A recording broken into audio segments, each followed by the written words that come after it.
നമശിവായ ദൈവമേ നമശിവായ. ഇന്ന് പറയാൻ പോകുന്നത് വിളക്ക് ഈ ഒരു ശിവമന്ത്രം ജപിച്ചു തെളിയിച്ചാൽ ഭഗവാൻ നിങ്ങൾ ഇരിക്കുന്നിടത്തേക്ക് പൊന്നും പണവും സർവ്വ ഐശ്വര്യങ്ങളും ശിവഭഗവാൻ നൽകുമെന്നുള്ളതാണ്. ഈ ഒരു മന്ത്രം ജപിച്ച് നിലവിളക്ക് തെളിയിക്കണം. അപ്പോൾ അതെങ്ങനെയാണ് എന്നുള്ള വിശദമായിട്ട് പറയുന്നുണ്ട്. നിങ്ങൾ വീഡിയോ മുഴുവൻ കാണാൻ ശ്രമിക്കുക. അതോടൊപ്പം നിങ്ങൾക്ക് വീഡിയോ ഇഷ്ടപ്പെട്ടെങ്കിൽ നിങ്ങൾ ലൈക്ക് ചെയ്യുക, നല്ല നല്ല ആളുകളിലേക്ക് ഷെയർ ചെയ്യുക. നിങ്ങളുടെ ജീവിതത്തിൽ ഒരുപാട് മാറ്റം വരുത്തുന്ന കാര്യമാണ് പറയാൻ പോകുന്നത്. നിലവിളക്ക് നമ്മളൊക്കെ വീട്ടിൽ തെളിയിക്കാറുണ്ട്.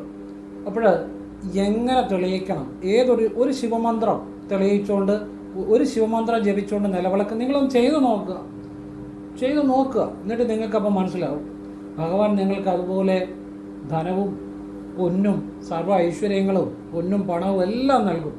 അപ്പോൾ ഇത് എങ്ങനെയാണ് ചെയ്യേണ്ടതെന്ന് പറയുന്നുണ്ട്. വിശദമായിട്ട് നിങ്ങൾ കേട്ടിട്ട് ചെയ്യുക.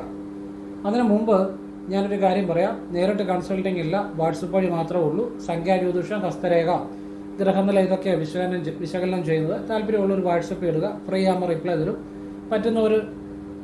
പറ്റുന്നവർക്ക് റിപ്ലൈ തരും. എങ്ങനെ ചെയ്യുന്ന രീതി പറയും. ഞാൻ നല്ല കാര്യങ്ങൾ മാത്രമേ പറയാറുള്ളൂ. അപ്പോൾ നിങ്ങൾക്ക് ക്ഷേത്രത്തിൽ ചെയ്യാവുന്ന ലളിതമായ കാര്യവും സ്വയം ചെല്ലാവുന്ന നല്ല പ്രാർത്ഥനകളും ഒക്കെ പറയാറുള്ളൂ. അത് കേട്ടിട്ട് ആവശ്യമുള്ളവർക്ക് ചെയ്യുക. ആ രീതി പറയും. കേട്ടിട്ട് ആവശ്യമുള്ളവർക്ക് ചെയ്യുക, അല്ലെ ചെയ്യാതിരിക്കുക. ഫോൺ വിളിച്ചാൽ കിട്ടത്തില്ല, നേരിട്ട് വന്നാലും നോക്കാൻ പറ്റത്തില്ല. കാരണം വാട്സപ്പിലെ വർക്ക് തന്നെ സമയത്തിന് തീരുന്നില്ല. ഇതാണ് സാഹചര്യം. പുതിയതായിട്ട് വീഡിയോ കാണുന്നവരുണ്ടായിരിക്കും. ആ നിലയിൽ പറയുന്നതാണ്. ഇനിയും വിഷയത്തിലേക്ക് വരികയാണ്. നമ്മൾ വീട്ടിൽ നിലവിളക്ക് തെളിയിക്കുമല്ലോ. നിലവിളക്ക് തെളിയിക്കുമ്പോൾ ഞാനീ പറയുന്ന ഒരു ശിവമന്ത്രം നിങ്ങളൊന്ന് ജപിച്ചു നോക്കുക. നിലവിളക്ക് തെളിയിച്ചു കഴിഞ്ഞ് നിങ്ങളുടെ ജീവിതത്തിൽ വലിയ അനുഗ്രഹങ്ങൾ ഉണ്ടാകും. ശിവഭഗവാന്റെ അത്ഭുത മന്ത്രമാണ് ഇത്. ഞാൻ പറഞ്ഞു തരുന്നത് ഒരുപാട് അനുഭവങ്ങൾ ഉണ്ടായതിൻ്റെ അടിസ്ഥാനത്തിലാണ്. നമ്മുടെ ജീവിതത്തിലെ എല്ലാ ആഗ്രഹങ്ങളും സാധിച്ചു തരികയും അതുപോലെ ധനമായിക്കോട്ടെ, ധനം, പണം, വസ്തുവകകൾ, അതുപോലെ ആഭരണങ്ങൾ, പൊന്നും പണവും എല്ലാം ഭഗവാൻ ഇഷ്ടാനുസരണം തരുന്ന ഒരു വിദ്യയാണ്. ഇത് നിങ്ങൾ ചെയ്യേണ്ടത് തിങ്കളാഴ്ചയാണ്. നിങ്ങളുടെ വീട്ടിൽ നിലവിളക്ക് തെളിയിക്കുമ്പോൾ തിങ്കളാഴ്ച ദിവസം നെയ്യ് ഒഴിച്ച് നിലവിളക്ക് തെളിയിക്കുക. വീട്ടിൽ ശ്രദ്ധിച്ച് കേട്ടോണം. തിങ്കളാഴ്ച ദിവസം നെയ്യ് ഒഴിച്ച്, ബാക്കി എല്ലാ ദിവസവും എള്ളെണ്ണ ഉപയോഗിക്കാം. വേണമെങ്കിൽ ഞായറാഴ്ച നെയ്യ് ഉപയോഗിക്കാം. തിങ്കളാഴ്ച എന്തായാലും നെയ്യ് ഒഴിച്ച് നിലവിളക്ക് തെളിയിക്കണം. ബാക്കി ദിവസമെല്ലാം എള്ളെണ്ണ തന്നെ ഉപയോഗിക്കാം. പിന്നെ ഞായറാഴ്ച നെയ്വിളക്ക് തെളിയിക്കുന്നത് നല്ലതാണ്. അത് പിതൃപ്രീതി അനുഗ്രഹങ്ങളും ഒക്കെ ഉണ്ടാകും. പക്ഷെ തിങ്കളാഴ്ച ഇത് നിങ്ങൾ ചെയ്യുന്നതിന് ശിവഭഗവാന്റെ പ്രത്യേകമായ വലിയ സാമ്പത്തിക അനുഗ്രഹങ്ങൾ കിട്ടാൻ വേണ്ടിയാണ്. കടങ്ങളൊക്കെ മാറും. അതായത് ശിവഭഗവാനാണ് മഹാലക്ഷ്മിക്കും കുബേരനും ഒക്കെ സമ്പത്ത് നൽകിയത് എന്നുള്ളതാണ്. അപ്പം അതുപോലെ നിങ്ങളുടെ ജീവിതത്തിൽ മാറ്റം ഉണ്ടാകും.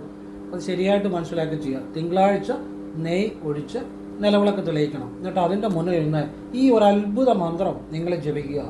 ആ മന്ത്രം ഞാൻ വീഡിയോയുടെ താഴെ വേണേൽ ഒന്ന് എഴുതിയിടാം. എങ്കിലും ഞാനൊന്ന് ജപിക്കാം. ഇത് വീഡിയോ മുഴുവൻ കേട്ടിട്ടേ ചെയ്യാവുള്ളൂ കേട്ടോ. അറ്റവും മൂലം കേട്ടിട്ടൊന്നും ചെയ്യാൻ പോകരുത്. അത് ഉദ്ദേശിക്കുന്ന ഫലം കിട്ടത്തില്ല. അതുകൊണ്ടാണ് ശരിയായിട്ടൊരു ജീവിതത്തിൽ മാറ്റം ഉണ്ടാവണമെങ്കിൽ ഒരു കാര്യം ഞാനെന്നല്ല ആര് പറഞ്ഞാലും മുഴുവൻ അറിയണം. സമയമില്ലാത്തവർക്ക് പിന്നെ സമയം ഉണ്ടാകും. അങ്ങനെ സമയം ഉണ്ടായവരുണ്ട്. പിന്നെ ഇങ്ങനെയുള്ള നല്ല കാര്യങ്ങളൊന്നും അറിയാൻ സമയം കാണത്തില്ല. ഉള്ള സ്ഥലവും വീടും എല്ലാം വിറ്റ് പെരുവഴിയിലായി കഴിയുമ്പോൾ കൂടി വന്നേച്ച് പറയും, സാറേ എൻ്റെ എല്ലാം പോയി. അപ്പോൾ അവർക്ക് സമയമുണ്ട്, എത്ര നേരം വേണമെങ്കിലും സംസാരിക്കാം. അങ്ങനെ ഒരു അവസരം ജീവിതത്തിൽ ഉണ്ടാകാതെ നോക്കണം. ഇങ്ങനെയുള്ള കാര്യങ്ങളൊക്കെ പറഞ്ഞിരുന്നതിന് വേണ്ടിയാണ്. അങ്ങനെ ആർക്കും ഉണ്ടാകാതിരിക്കും. എല്ലാം നഷ്ടപ്പെട്ടിട്ട് വന്ന് ചോദിക്കുന്നവരുണ്ട്. അപ്പോഴത്തേനും സമയം ഇഷ്ടം പോലെ. പക്ഷെ അത് പാടില്ല. അതിനൊരവസരം കൊടുക്കരുത്. അപ്പം ഇന്നലെ ഞാൻ ശാപദോഷങ്ങളെക്കുറിച്ചൊരു വീഡിയോ പറഞ്ഞു. ഒരു വ്യക്തി പല കാര്യങ്ങളും ചെയ്തിട്ട് രക്ഷപ്പെടുന്നില്ലെങ്കിൽ അതിൻ്റെ കാര്യം, ഒരു വഴിപാട് ചെയ്താൽ ഫലം കിട്ടുന്നില്ലെങ്കിൽ, എന്ത് തൊഴിൽ ചെയ്താലും രക്ഷപ്പെടുന്നില്ലെങ്കിൽ അതിനൊക്കെ അടിസ്ഥാന ശാപദോഷങ്ങൾ കാണും. ആ വ്യക്തിക്ക് ശാപദോഷം കാണും, അല്ലെങ്കിൽ ആ വ്യക്തിയുടെ ഏതെങ്കിലും ശാപദോഷമുള്ള വസ്തുക്കൾ കാണും, അല്ലെങ്കിൽ ആ വ്യക്തി താമസിക്കുന്ന ഭൂമിയിൽ ശാപദോഷം കാണും. ഇങ്ങനെ പല കാര്യങ്ങളുണ്ട്. അപ്പോൾ അത് മാറുമ്പോഴാണ് ഒരു വഴിപാട് ചെയ്താലും ഫലം ലഭിക്കത്തുള്ളൂ, ഒരു തൊഴിൽ ചെയ്താലും ഉയർച്ച ഉണ്ടാകത്തുള്ളൂ, ചെയ്യുന്ന കാര്യങ്ങളിൽ ഉയർച്ച ഉണ്ടാകത്തുള്ളൂ. അതിന് ആ ചെയ്യേണ്ട പരിഹാരങ്ങളും എല്ലാം ഇന്നലത്തെ വീഡിയോ ഞാൻ വിശദമായിട്ട് പറഞ്ഞു. പക്ഷെ അതൊന്നും അധികം ആളുകൾ കണ്ടിട്ടില്ല. കാരണം അത് ഒരുപാട് ആളുകൾ അറിയണമെന്ന് ആഗ്രഹിച്ചു ഒരുപാട് സമയമെടുത്ത് ചെയ്ത ഒരുപാട് അതിൻ്റെ പുറകിൽ പ്രയത്നമുണ്ട്. അങ്ങനെ ചെയ്തൊരു വീഡിയോ അത്. പക്ഷെ അത് ഏറ്റവും കുറച്ച് മറ്റു വീഡിയോകളെയൊക്കെ അപേക്ഷിച്ച് അധികം ആളുകൾ കണ്ടിട്ടില്ല. എനിക്ക് ഒരല്പം സങ്കടം തോന്നി എന്നുള്ളത് സത്യമാണ്. ഞാൻ പിന്നെ വിചാരിച്ച വീഡിയോ ഇനി ആളുകൾക്ക് അത് ആർക്കും ആവശ്യമില്ലെങ്കിൽ പിന്നെ ഡിലീറ്റ് ചെയ്താലോ എന്നൂടെ വിചാരിച്ചു. കാരണം ഇതുപോലുള്ള നല്ല കാര്യങ്ങൾ പറയുമ്പം കാണത്തില്ല. കടവും കയറി വീടും വിറ്റ് പെരുവഴിയിലായി കഴിയുമ്പം ശാപദോഷങ്ങൾ ഉണ്ടോയെന്നോ അല്ലെങ്കിൽ ഒക്കെ അന്വേഷിച്ച് നടക്കും. എന്നിട്ട് ആവശ്യമില്ലാത്ത കാര്യങ്ങൾ പുറകെ പോകും. ഇത് ഞാൻ നല്ല കാര്യങ്ങളാണ് പറഞ്ഞിരിക്കുന്നത്. വീട്ടിൽ ലളിതമായി ചെയ്യാവുന്ന കാര്യമാണ് പറഞ്ഞു. ക്ഷേത്രത്തിൽ ലളിതമായി ചെയ്യാവുന്ന ലളിതമായ കാര്യം പറഞ്ഞിട്ട് അതൊന്നും കാണത്തില്ല. അപ്പോൾ ആവശ്യമുള്ളവർ കാണുക. ഞാൻ ഒന്നുകൂടെ സൂചിപ്പിച്ചതേ ഉള്ളൂ. ഒരവസരവും കൂടെ തന്നതാണ്. കാണാത്തൊരു കണ്ടോളാം. കാരണം ഇങ്ങനെയുള്ള കാര്യങ്ങളൊന്നും അങ്ങനെ പറയാറില്ല. അപ്പം ബാക്കി പറയുകയാണ്. മന്ത്രം ഇതാണ്: ഓം ശ്രീം ഓം നമഃശിവായ. ഇതാണ് ജപിക്കേണ്ട മന്ത്രം. അപ്പം മന്ത്രം വീഡിയോയുടെ താഴെ ഡിസ്ക്രിപ്ഷൻ ബോക്സ് എഴുതിയിടാം. ശ്രദ്ധിച്ച് കേട്ടോണം. ഓം ശ്രീം ഓം നമഃശിവായ, 2 ശായുണ്ട്, ഇശിന്ന് ജപിക്കണം. ഈ മന്ത്രം തിങ്കളാഴ്ച ദിവസം നെയ്യ് ഒഴിച്ച് വിളക്ക് തെളിയിച്ചിട്ട് അതിൻ്റെ മുന്നിൽ നിന്ന് ജപിക്കണം. ഭഗവാനോട് സാമ്പത്തികം ആവശ്യപ്പെടണം. സാമ്പത്തികം ഉണ്ടാകും എന്ന് ഒരു ദിവസം ചെയ്തുകൊണ്ട് സാമ്പത്തികം ഉണ്ടാകുമെന്നല്ല ഞാൻ പറയുന്നത്. ചിലർക്ക് ഒരു ദിവസം ചെയ്യുമ്പോൾ തന്നെ മാറ്റങ്ങൾ ഉണ്ടായി തുടങ്ങുന്നവരും ഉണ്ട്. വിശ്വാസം, നിങ്ങളുടെ ഭഗവാനിലുള്ള വിശ്വാസം എന്തുമാത്രമാണോ അതനുസരിച്ചാണ് പെട്ടെന്ന് ജീവിതം മാറുന്നതും താമസിച്ച് മാറുന്നതും ഒക്കെ. വിശ്വാസത്തോടെ ചെയ്തവർക്കൊക്കെ പെട്ടെന്ന് ഫലം ഉണ്ടായിട്ടുണ്ട്. ഇത് തിങ്കളാഴ്ചകൾ മാത്രം ആവർത്തിക്കുക. ഇത് ചെയ്യുന്നതോടൊപ്പം നിങ്ങൾക്ക് നിത്യവും രാവിലെ ഒരു വെളുപ്പിനെ പറ്റുന്നവർ ചെയ്യുക. ഒരു 4 മണിക്കും 5:45 ഇടയിൽ എഴുന്നേറ്റ് നിങ്ങൾ കിഴക്കോട്ടിരുന്ന് നിങ്ങൾ വീടിൻ്റെ സിറ്റൗട്ടിലോ അങ്ങനെ ഇരിക്കണം. വീടിന് മുറിക്കാതിരിക്കരുത്. സിറ്റൗട്ടിലോ ഒക്കെ ഇരുന്ന് ഈ മന്ത്രം ജപിച്ചിട്ട് വാഗൊണ്ട് 3 തവണ ജപിച്ചിട്ട് കണ്ണടച്ച് വെറുതെ ഇരിക്കുക. ഇടയ്ക്കുന്നാലും നമ്മൾ അടയ്ക്കാൻ ശ്രദ്ധിച്ചോണം. ഈ രാവിലെ ഇരിക്കുമ്പോൾ ഇത് നമ്മുടെ വീട് സിറ്റൗട്ട് ചെയ്താൽ മതി. ഈ മന്ത്രം ജപിച്ചിട്ട് 3 തവണ ജപിച്ചിട്ട് വെറുതെ ഇരിക്കുക. അത്ഭുതകരമായ മാറ്റങ്ങൾ ജീവിതത്തിലുണ്ടാകും. ചെയ്ത് നോക്കിക്കൂ. അത് നിത്യേന ചെയ്യാം. രാവിലെ 4-നും 5:45 ഇടയിലുള്ള ഏത് സമയത്ത് വേണമെങ്കിലും ചെയ്യാം. നിങ്ങൾ വേണമെങ്കിൽ ചെയ്തു നോക്കിക്കൂ. ജീവിതത്തിൽ നടക്കാത്ത കാര്യങ്ങൾ നടക്കും. നിങ്ങളുടെ ഇപ്പോൾ ലോൺ തടസ്സപ്പെട്ട് കിടക്കുന്നു, അല്ലെ നിങ്ങൾക്കൊരു വീടില്ല, ഒരു വീടുണ്ടാകണം, അല്ലെ നിങ്ങളുടെ കടം മാറണം, നിങ്ങളുടെ സാമ്പത്തിക ഉയർച്ച ഉണ്ടാകണം, അല്ലെ പ്രമോഷൻ കിട്ടണം, അല്ലെ വിദേശവാസത്തിന് തടസ്സം മാറണം, അല്ലെ എന്തെങ്കിലും ഒരു തൊഴിൽ ചെയ്ത് രക്ഷപ്പെടണം, അല്ലെ ബിസിനസ് രക്ഷപ്പെടണം, ഏതും അത്ഭുതങ്ങൾ സംഭവിക്കുക എന്നുള്ളതാണ്. ഈ മന്ത്രത്തിന് അത്ര ശക്തിയുണ്ട്. ഓം ശ്രീം ഓം നമഃശിവായ. ഇശിയാണ്, അതാണ് അതിൻ്റെ രഹസ്യം കേട്ടോ. അപ്പോൾ ഇത് ഇങ്ങനെ നിങ്ങൾ ചെയ്യുക. അതോടൊപ്പം നിങ്ങൾ ക്ഷേത്രത്തിൽ ചെല്ലുമ്പോൾ തിങ്കളാഴ്ച പറ്റുന്നവർ ഇത് വീട്ടിൽ ഇത് ചെയ്തിട്ട് ക്ഷേത്രത്തിൽ പോവുക. വീട്ടിൽ നെയ്വിളക്ക് തെളിയിച്ച് പ്രാർത്ഥിച്ചിട്ട് ക്ഷേത്രത്തിൽ പോവുക. പറ്റുന്നവർ ചെയ്യുക. ഇനി അത് ചെയ്തില്ലെങ്കിലും വീട്ടിൽ ചെയ്താൽ തന്നെ ഫലം ഉണ്ടാകും കേട്ടോ. പറ്റുന്നവർ ചെയ്യുക. ക്ഷേത്രത്തിൽ ചെന്ന് കഴിയുമ്പോൾ ക്ഷേത്രത്തിൽ നമ്മൾ ഈ മന്ത്രം ജപിച്ചുകൊണ്ട് അല്പം നെയ്യും ഒരു കൂവളത്തിലെ അർച്ചനയും ഭഗവാനെ സമർപ്പിക്കുക. ഭയങ്കരമായ അനുഗ്രഹം ഉണ്ടാകും. എന്നിട്ട് ഭഗവാന്റെ ശ്രീകോവിലിനുള്ളിലെ വിളക്ക് തെളിയിക്കുമല്ലോ, അതിലെ ഒരു ദീപനാളത്തെ നോക്കി വാഗൊണ്ട് നമഃശിവായ, ഇശി വേണ്ട, സാധാരണ നമഃശിവായ എന്ന് ജപിക്കുക. എന്നിട്ട് മനസ്സിൽ നമഃശിവായ എന്ന് ജപിക്കുക. വാഗൊണ്ട് നമഃശിവായ എന്ന് ജപിക്കുക, മനസ്സിൽ നമഃശിവായ എന്ന് ജപിക്കുക. എന്നിട്ട് വാഗൊണ്ട് അത് 3 തവണ ജപിക്കണം. അതിനുശേഷം വാഗൊണ്ട് ഓം ശ്രീം ഓം നമഃശിവായ എന്ന് ജപിക്കുക. അവിടെ ഇശി 2 ശാ വേണം. എന്നിട്ട് മനസ്സിൽ ആ മന്ത്രം ജപിക്കുക. അങ്ങനെ 3 തവണ ആ മന്ത്രം ജപിക്കുക. അത്ഭുതകരമായ ഭഗവാന്റെ അനുഗ്രഹം ഉണ്ടാകും. ശ്രീകോവിലിനുള്ളിലെ വിളക്കിൻ്റെ ഏതെങ്കിലും ഒരു നാളത്തെ നോക്കി വേണം ഈ വിദ്യ ചെയ്യുക. വെളിയെന്ന് നമ്മൾ ശ്രീകോവിലിന് വെളിയെന്നാണ് ചെയ്യുന്നത്. അത്ഭുതകരമായ രഹസ്യമായ കാര്യമാണ്. നിങ്ങൾ ചെയ്തു നോക്കുക. അത് അപാരമായ തിങ്കളാഴ്ച ചെയ്യണം. ഇത് ചെയ്താലുള്ള ഫലം എന്താണ്? അപ്പം കൂവളത്തിലർച്ചനയും ഒരു ചെറിയ കുപ്പി നെയ്യും സമർപ്പിക്കണം രാവിലെ. അപ്പം ഇത് ചെയ്താലുള്ള ഫലം എന്താണ്? കഴിവതും ഒരു 6:30 മുമ്പായിട്ട് ശിവക്ഷേത്ര ദർശനം നടത്തണം രാവിലെ. അതാണ് ഫലം. ഇത് ചെയ്താലുള്ള ഫലം എന്താണ്? ശാപദോഷങ്ങൾ മാറിക്കിട്ടും, നമ്മുടെ കർമ്മദോഷങ്ങൾ മാറിക്കിട്ടും, നമ്മുടെ ഗ്രഹപ്പിഴകൾ മാറി കിട്ടും, നമ്മുടെ എല്ലാ തടസ്സങ്ങളും മാറും. ഭഗവാന്റെ അപാരമായ അനുഗ്രഹം ഉണ്ടാകും. ഏത് കാര്യം തുടങ്ങിയാലും വിജയിക്കാനും, ഏത് കാര്യങ്ങളിൽ നേട്ടങ്ങൾ ഉണ്ടാകാനും, പണം, പേര്, പ്രശസ്തി എല്ലാം ഉണ്ടായി വരും. അപാരമായ അനുഗ്രഹം ഉണ്ടായി വരും എന്നുള്ളതാണ്. ഇത് നിങ്ങൾ ചെയ്തു നോക്കുക. നിങ്ങളുടെ ജീവിതത്തിലേക്ക് എല്ലാ അനുഗ്രഹങ്ങളും വന്നു ചേരുന്ന ഒരു കാര്യമാണ് ഈ ഒരു വിദ്യ. ഇത് ഒരുപാട് ജീവിതം മാറ്റുന്ന ഒരു കാര്യമാണ്. അപ്പം ഇങ്ങനെയുള്ള കാര്യങ്ങളാണ് അറിയേണ്ടത്, ഇങ്ങനെയുള്ള കാര്യങ്ങളാണ് ചെയ്യേണ്ടത്. എല്ലാം നല്ല കാര്യങ്ങളാണ്.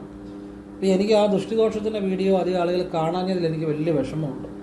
കാരണം അതുപോലെ അതിൻ്റെ അകത്ത് നല്ല കാര്യമാണ് പറഞ്ഞിരിക്കുന്നത്. അത് അറിയേണ്ട കാര്യമാണ്. അത് അതിനെക്കാട്ടി രസം. അപ്പോൾ ഏതായാലും പോട്ടെ, ആവശ്യമുള്ളവർ കാണട്ടെ. ഇതിന് മുമ്പുള്ള വീഡിയോ ആണ് ആ ശാപദോഷത്തെക്കുറിച്ചുള്ള. ഈ ചില വീടുകൾക്ക് ദൃഷ്ടിദോഷം കാണും വീടുകൾക്ക്. ആ വീടുകളിൽ വലിയ പാടാണ് താമസിക്കുന്നവർക്ക് ഒരു ഉയർച്ച ഉണ്ടാകാൻ. അപ്പോൾ ആ വീട് വിൽക്കുകയല്ല ചെയ്യേണ്ട ഉടനെ. നിങ്ങൾ ആ വീട്ടിൽ ചില കാര്യങ്ങൾ ചെയ്താൽ മാറ്റം ഉണ്ടാകും എന്നുള്ളതാണ്. ആ വീട്ടിൽ നിങ്ങൾ അയ്യപ്പൻ്റെ ഒരു ഫോട്ടോ വയ്ക്കുക, പുലിപ്പുറത്തല്ലാതിരിക്കുന്നത്, അതിൻ്റെ മുന്നിൽ കർപ്പൂരം കത്തിക്കുക, അത്ഭുതകരമായ മാറ്റം ഉണ്ടാകും. ഞാൻ പറയുന്ന രീതിയിൽ ശരണം വിളിക്കുക, സ്വാമിയേ ശരണമയ്യപ്പോ. കേട്ടോ, ഞാൻ വിളിക്കുമ്പോൾ ആ ശബ്ദം ഇങ്ങനെ കൂടി വന്നിട്ട് കുറഞ്ഞ് വന്ന് ആ രീതിയിലാണ്. അപ്പോൾ എന്നിട്ട് ശരണമയ്യപ്പോ, സ്വാമിയേ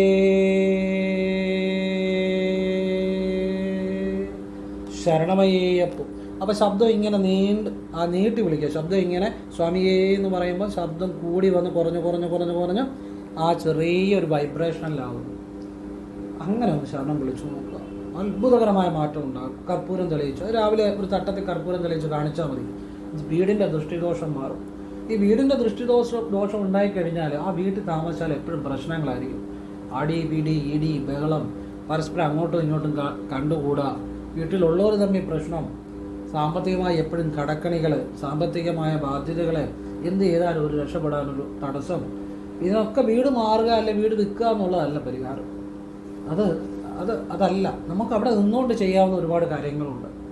അതാണ് മനസ്സിലാക്കേണ്ടത്. ഞാൻ അങ്ങനെയുള്ള നല്ല കാര്യങ്ങളെ പറയത്തുള്ളൂ. ഒരാളും ഒരു വഴിയിൽ ഇറങ്ങേണ്ട കാര്യം ഞാൻ പറഞ്ഞു തരത്തില്ല. അതെൻ്റെ ഒരു സത്യം. ഞാൻ ശിവനെ വിളിക്കുന്ന ആളാണ്, ഞാൻ നന്മയെ പറഞ്ഞു തരത്തുള്ളൂ. അതുകൊണ്ടാണ് നിങ്ങൾ വീട് വിൽക്കുക അല്ല ചെയ്യേണ്ടത് പറഞ്ഞു. നിങ്ങൾക്ക് കട ഉണ്ടെങ്കിൽ വിൽക്കണം, അത് വേറെ കാര്യം.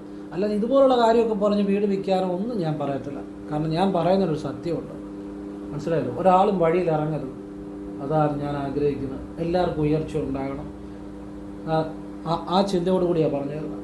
പിന്നെ നിങ്ങൾ വീട്ടിൽ നിന്നും വീടിൻ്റെ വെളിയിൽ നിന്ന് അകത്തേക്ക് കയറി വരുന്ന ആ പ്രധാന വാതിലിൻ്റെ കട്ടളയ്ക്ക് മുകളിലും അകത്തുനിന്ന് വെളിയിലേക്ക് ഇറങ്ങുമ്പോൾ ആ പ്രധാന വാതിലിൻ്റെ കട്ടളയ്ക്ക് മുകളിലും ഓരോ ഗ്ലാസ്, മുഖം നോക്കുന്ന ഗ്ലാസ് വയ്ക്കുക. ഇതും വീടിൻ്റെ ദൃഷ്ടിദോഷം മാറാൻ നല്ലതാണ്, അത്ഭുതകരമായ കാര്യമാണ്. മനസ്സിലായല്ലോ. അപ്പോൾ ഇനി വേണം ഈ ഗ്ലാസിൻ്റെ സൈഡിലായിട്ട് ഒരു ഉണ്ണിക്കണ്ണൻ്റെ ഫോട്ടോ വെച്ചാലും നല്ലതാണ്.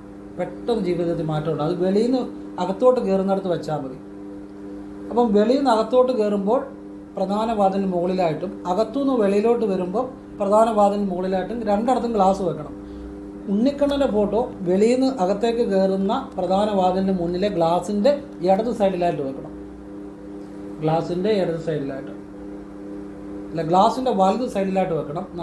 നോക്കുമ്പോൾ നമ്മുടെ ഇടത് സൈഡായിരിക്കും. ഗ്ലാസിൻ്റെ വലത് സൈഡായിട്ട് വെക്കണം, നമ്മുടെ ഇടത് സൈഡായിട്ട് വെക്കണം. നിങ്ങൾ നോക്കൂ, അത്ഭുതകരമായിട്ട് ആ വീട്ടിൽ മാറ്റം ഉണ്ടാകും. എന്ത് ചെയ്തിട്ടും മാറ്റമില്ലാത്ത ഇത്തരം കാര്യങ്ങൾ ചെയ്ത് നോക്കുക. അത്ഭുതകരമായ ജീവിതത്തിൽ പല നല്ല കാര്യങ്ങളും നടക്കും. ജീവിതത്തിലേക്ക് അവിടെ താമസിക്കുന്നവരുടെ ജീവിതമേ വലിയ ഉയർച്ചയിലേക്ക് പോകും, ഐശ്വര്യത്തിലേക്ക് പോകും.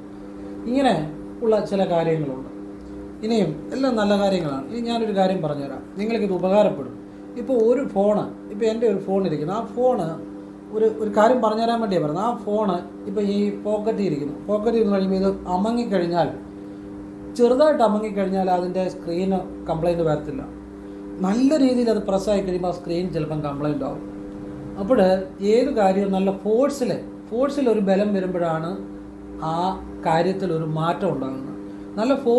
നല്ല ബലം ആ ഫോണിലേക്ക് പ്രയോഗിക്കപ്പെടുമ്പോഴാണ്, ഇപ്പോൾ അറിയാതെ എവിടെയെങ്കിലും ഫോൺ പ്രസ്സാകുന്നുണ്ടെങ്കിൽ നമ്മൾ ശക്തമായിട്ട് പ്രസ്സാകുമ്പോഴാണ് അതിൻ്റെ ഡിസ്പ്ലേ പോകുന്നത്. അല്ലാതെ ചെറുതായിട്ട് പ്രസ്സായാൽ പോകത്തില്ല. ഇതിൽ നിന്നൊരു തത്വം പഠിക്കാനുണ്ട്. എന്നാണെന്നറിയോ, ഏത് കാര്യവും എന്തെങ്കിലും ഒരു കാര്യം സംഭവിക്കണമെങ്കിൽ നമ്മളത് നല്ല പവർഫുള്ളായിട്ട് ഫോഴ്സോട് കൂടി ചെയ്യണം. ഒരു പ്രാർത്ഥനയാണെങ്കിൽ പോലും ആ പ്രാർത്ഥന ഫലിക്കാൻ വേണ്ട പവർ അതിന് കൊടുക്കാത്തതുകൊണ്ടാണ് ഫലം കിട്ടാത്തത്. മനസ്സിലാവുന്നു? ഒരു പ്രാർത്ഥന ചെയ്താൽ അത് ഫലം കിട്ടാത്തതെന്ന് വെച്ചാൽ ആ കാര്യം നടക്കാൻ വേണ്ടി നിങ്ങൾ ആത്മാർത്ഥമായിട്ട് അവിടെ കൊടുക്കേണ്ട ഒരു സമർപ്പണമുണ്ട്, ഒരു മാനസികമായിട്ടുള്ള ഒരു ആ വിശ്വാസമുണ്ട്. അത് ആ കാര്യം നടക്കാനുള്ള അത്രയും പവർഫുള്ളായിട്ടുള്ള വിശ്വാസമാണെങ്കിലേ അത് നടക്കത്തുള്ളൂ. അത്രയും പവർഫുള്ളായിട്ടുള്ള വിശ്വാസം അല്ലെങ്കിൽ ഒന്നും സംഭവിക്കാൻ പോകുന്നില്ല, നടക്കാൻ പോകുന്നില്ല. മനസ്സിലാകുന്നവർക്ക് മനസ്സിലായി, അവർക്ക് അതിന് ഗുണമുണ്ടാവും. മനസ്സിലാകാത്തവർക്ക് പിന്നെ പറഞ്ഞിട്ട് കാര്യമില്ല. ഞാൻ പറഞ്ഞതിൻ്റെ പൊരുൾ അത് പെട്ടെന്ന് മനസ്സിലാക്കാവുന്ന ഒരു കാര്യമാണ് പറഞ്ഞത്. അപ്പോൾ ആവശ്യമുള്ളവർ മനസ്സിലാക്കിയെടുക്കട്ടെ. അതായത് ഏത് കാര്യവും അതിന് വേണ്ട ഒരു ശക്തിയോടുകൂടി ചെയ്താലേ അതിന് റിസൾട്ട് കിട്ടത്തുള്ളൂ. അല്ലാതെ ചെയ്താൽ ഒരു റിസൾട്ടും കിട്ടത്തില്ല. ഒരു പ്രാർത്ഥന ആയിക്കോട്ടെ, ഒരു വഴിപാടായിക്കോട്ടെ, അത് സമർപ്പിക്കുമ്പോൾ അതിന് കൊടുക്കേണ്ട ആ വിശ്വാസത്തിന് കൊടുക്കേണ്ട ഒരു ശക്തിയുണ്ട്. അത്ര ശക്തമായ ഒരു വിശ്വാസം കൊടുത്താലേ അത് നടക്കത്തുള്ളൂ. ചെറിയൊരു വിശ്വാസത്തോടു കൂടി കൊടുത്താൽ ആ കാര്യം നടക്കണമെന്നില്ല. മനസ്സിലാകുന്നുണ്ട്? അതുപോലെ തന്നെ നമ്മളിപ്പോൾ ഒരു നല്ല സ്ഥലത്തിരിക്കുക, നല്ല പ്രകൃതി, നല്ല കാറ്റുള്ള, വെളിച്ചമുള്ള, നല്ലൊരു അന്തരീക്ഷം ഉള്ളിടത്ത് ഇരിക്കുവാണെങ്കിൽ നമുക്ക് വളരെ ഒരു മനസ്സിന് സുഖം തോന്നും. മാത്രമല്ല നമുക്കൊരു ക്രിയേറ്റിവിറ്റി ഉണ്ടാകും. നമുക്ക് പല കാര്യങ്ങൾ ചെയ്യാനും ഒക്കെ മനസ്സിന് നല്ലൊരു സന്തോഷം തോന്നും. എന്നാൽ മലിനമായ, വളരെ സ്മെല്ലുള്ള ഒരു അന്തരീക്ഷത്തിൽ ഇരിക്കുകയാണെങ്കിൽ നമ്മൾക്ക് വളരെ അസ്വസ്ഥനായിരിക്കും. നമുക്കൊന്നും ചെയ്യാൻ തോന്നത്തുമില്ല. ചെയ്യുന്ന കാര്യങ്ങൾ മനസ്സ് ശരിയായിട്ട് ചെല്ലത്തുമില്ല. ഇതിൽ നിന്ന് നിങ്ങൾ എന്ത് മനസ്സിലാക്കുന്നു? ഇതുപോലെ തന്നെയാണ് നമ്മുടെ മനസ്സ് മലിനപ്പെട്ട് കഴിഞ്ഞാൽ, മലിനപ്പെടുന്നത് എങ്ങനെയാണ്? അസൂയ, കുശുമ്പ്, നിരാശ, വിഷമം, ആവശ്യമില്ലാത്ത സന്തോഷം എന്ന് വെച്ച് കഴിഞ്ഞാൽ, സന്തോഷം എന്ന് പറഞ്ഞാൽ പലതരത്തിലുണ്ട്. ഇത് ചിലർ ഒരു വളരെ ആവശ്യമില്ലാത്ത ഒരു ആവശ്യത്തിൽ കൂടുതൽ സന്തോഷിക്കുക എന്ന് പറഞ്ഞാൽ അത് അഹങ്കാരമാണ്. അങ്ങനെയുള്ള സന്തോഷം, ആവശ്യത്തിന് സന്തോഷം എന്നല്ല, കൂടുതൽ സന്തോഷിക്കുന്ന അഹങ്കാരമാണ്. അങ്ങനെയുള്ള സന്തോഷം, അതുപോലെ നിരാശ, അതുപോലെ അസൂയ, വെറുപ്പ്, ഇങ്ങനെയുള്ള വികാരങ്ങളാണ് നമ്മുടെ മനസ്സിനെ മലിനമാക്കുന്നത്. ആ വികാരം മനസ്സിനുണ്ടെന്നുണ്ടെങ്കിൽ നമ്മൾ ആ വികാരത്തോടു കൂടി നമ്മൾ എന്തു ചെയ്താലും നമുക്ക് ആ കാര്യം ശരിയായിട്ട് ചെയ്യാൻ പറ്റത്തില്ല. നമ്മുടെ മനസ്സ് എപ്പോഴും അസ്വസ്ഥമായിരിക്കും. കാരണം നമ്മുടെ ഉള്ളിലെ മനസ്സിനെ എപ്പോഴും സന്തോഷമാക്കുന്നത് നല്ല വികാരങ്ങളാണ്. ഇപ്പം ഇത് നമുക്കപ്പോൾ എന്ത് ചെയ്താലും, ഒരു പ്രാർത്ഥന ചെയ്താലും ഒന്നും അതിന് റിസൾട്ട് കിട്ടത്തില്ല. എന്നാൽ നമ്മുടെ മനസ്സിൽ ഈശ്വര ചിന്തകൾ, ഇപ്പം പലയിടത്തും സപ്താഹമൊക്കെ നടക്കുന്നുണ്ട്. നമ്മൾ അവിടെയൊക്കെ പോയിരിക്കുന്നു, അത് കേൾക്കുന്നു, ഈശ്വരൻ്റെ കഥകൾ കേൾക്കുന്നു, ഈശ്വരൻ്റെ നാമങ്ങൾ കേൾക്കുന്നു. നമ്മൾ ദിവസവും അല്ലെങ്കിൽ ആഴ്ചയിലൊന്ന് അമ്പലത്തിൽ പോകുന്നു, നല്ല കാര്യങ്ങൾ ചിന്തിക്കുന്നു, ഈശ്വരനെ വിളിക്കുന്നു. ഇങ്ങനെ നന്മയുടെ ഈശ്വരീയമായ ചിന്തകളാണ് നമ്മുടെ മനസ്സിലെങ്കിൽ നമ്മുടെ മനസ്സിനൊരു സന്തോഷവും അപ്പം നമ്മുടെ ജീവിതത്തിലേക്ക് സമൃദ്ധിയും ഐശ്വര്യവും ഒക്കെ ആകർഷിക്കും. ഇതാണ് നമ്മൾ നല്ല കാര്യങ്ങൾ കേൾക്കുന്നതുകൊണ്ടും നല്ല കാര്യങ്ങൾ ചെയ്യുന്നതുകൊണ്ടും നല്ല കാര്യങ്ങളിൽ മനസ്സ് കൊടുക്കുന്നതുകൊണ്ടുമുള്ള ഗുണം.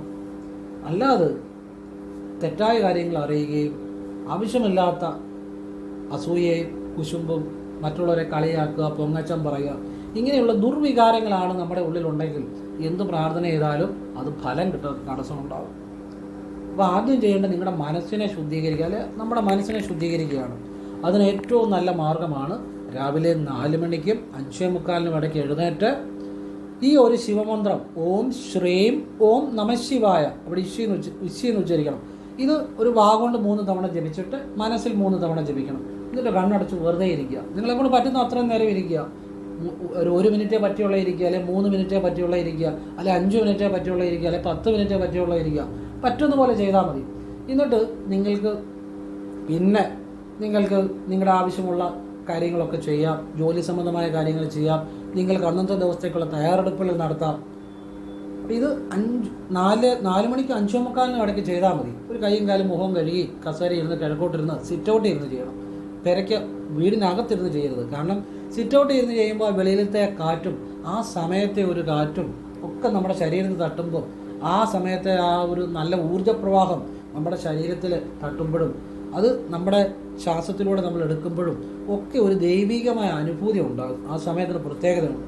അപ്പം ഇത് നിങ്ങൾ നിത്യേന ഒന്ന് ചെയ്ത് നോക്കുക. നിങ്ങളുടെ മനസ്സിലെ മാലിന്യങ്ങൾ പോകും.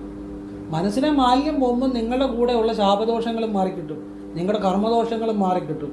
മനസ്സിലാകുന്നുണ്ടോ? ഇത് 1 രൂപ മുടക്കാതെ ചെയ്യാവുന്ന കാര്യം പറഞ്ഞു തരുന്നത്. ഇത് ചെയ്തിട്ട് മാറേണ്ട കാര്യം വേറെ എന്ത് ചെയ്താലും മാറണം നിർബന്ധമൊന്നുമില്ല. ഇതുപോലുള്ള കാര്യങ്ങൾ, നല്ല കാര്യങ്ങൾ ചെയ്യുമ്പോഴാണ് ശരിക്കും ആ ഈശ്വരാനുഭവം നിങ്ങൾക്കുണ്ടായി വരും. നിങ്ങൾ അത്ഭുതകരമായി നിങ്ങളുടെ ഓരോ ദിവസവും മനോഹരമായിരിക്കും. ഓരോ ദിവസവും നിങ്ങൾ ആഗ്രഹിക്കുന്നതിലും കൂടുതൽ നേട്ടങ്ങൾ ജീവിതത്തിൽ ഉണ്ടാക്കാൻ പറ്റും. നിങ്ങൾ ഏത് മേഖലയിൽ പ്രവർത്തിച്ചാലും, എൻ്റെ വീഡിയോ കാണുന്ന ഒരുപാട് സാധാരണക്കാരായിട്ടുള്ള ആളുകളുണ്ട്, സമ്പന്നരായിട്ടുള്ളവരുമുണ്ട്. ലോട്ടറി കച്ചവടം നടത്തുന്നവരുണ്ട്, ചെറിയ തട്ടുകട നടത്തുന്നവരുണ്ട്, ഓട്ടോ ഓടിക്കുന്നവരുണ്ട്, ബ്യൂട്ടി ഷോപ്പ് നടത്തുന്നവരുണ്ട്, ബ്യൂട്ടി പാർലർ നടത്തുന്നവരുണ്ട്, തയ്യക്കട നടത്തുന്നവരുണ്ട് എന്ന് വേണ്ട. അതുപോലെ തന്നെ വലിയ ബിസിനസ്സുകാരുണ്ട്, ചെറിയ ബിസിനസ്സുകാരുണ്ട്, അതുപോലെ തന്നെ പ്രൊഫഷണൽസ് ഉണ്ട്, ഡോക്ടേഴ്സ്, എൻജിനീയേഴ്സ്, വക്കീൽ, അങ്ങനെയുള്ളവരുണ്ട്. അല്ലാതെ സർക്കാർ തലത്തിലുള്ള ജോലികൾ ചെയ്യുന്നവരുണ്ട്. ഇത് ഏത് വിഭാഗത്തിലുള്ള ആളുകളായാലും ഇവരുടെ എല്ലാ ജീവിതത്തിൽ അവരുടെ തൊഴിലിൽ നിന്നും മികച്ച നേട്ടങ്ങൾ ഉണ്ടാക്കാൻ സാധിക്കും എന്നുള്ളതാണ്. ഈ വിദ്യ കൊണ്ട്. അവർക്ക് അതോടൊപ്പം സമാധാനം, സന്തോഷം, ഐശ്വര്യം, സമ്പത്ത്, അതുപോലെ തന്നെ അവരുടെ ജീവിതത്തിലെ ദുരിതങ്ങളെല്ലാം വിട്ടുമാറും. സർവ്വ ദുരിതങ്ങളും വിട്ടുമാറും എന്നുള്ളതാണ്. അപ്പം ഇതുപോലെയുള്ള അറിയേണ്ട കാര്യങ്ങൾ അറിയുകയും അത് ശരിയായിട്ട് ചെയ്യുകയും ചെയ്യുമ്പോഴാണ് ആ ഫലമുണ്ടാകുന്നത്. അല്ലാതെ കുറേ കാര്യങ്ങൾ അറിഞ്ഞുകൊണ്ടോ കുറേ കാര്യങ്ങൾ ചെയ്തുകൊണ്ടോ ഒന്നും ഒരു കാര്യമില്ല. നല്ല കാര്യങ്ങൾ എപ്പോഴും അറിയുക, ചെയ്യുക. അത് ഞാനെന്നല്ല ആര് പറഞ്ഞാലും നല്ല കാര്യങ്ങൾ, നിങ്ങൾ നല്ല കാര്യങ്ങളായിരിക്കണം, നല്ല കാര്യങ്ങളായിരിക്കണം, ജീവിതം മാറ്റുന്ന കാര്യങ്ങളായിരിക്കണം. അത്ര തന്നെ ഞാൻ അങ്ങനെയുള്ള കാര്യങ്ങളെ പറയാറുള്ളൂ. എല്ലാവരും യേശുവിനെ അനുഗ്രഹിക്കട്ടെ. ഓം കൃഷ്ണായ നമഃ. ശിവോഹം. ശിവ ശിവ.